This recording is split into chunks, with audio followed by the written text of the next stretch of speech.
انما الاعمال بالنیات، اعمال کا دار و مدار نیتوں پر ہوتا ہے. جو بندہ نیت کر لیتا ہے، نبی کریم علیہ الصلوۃ والسلام کی امت کا یہ خاصہ ہے کہ انہیں نیتوں کا بھی ثواب اللہ تعالیٰ عطا فرماتا ہے. اللہ اکبر. میرے آقا علیہ الصلوۃ والسلام نے فرمایا یہ رمضان المبارک غم خساری کا مہینہ ہے، یعنی غریبوں کی مدد کرنے کا مہینہ ہے، فقراء پر غرباء پر اپنا مال خرچ کرنے کا مہینہ ہے.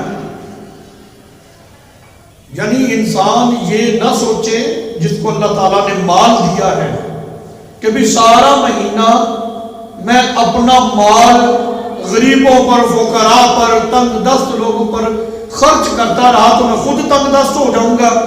نہیں نہیں، تم نے یہ نہیں سوچنا یہ مہینہ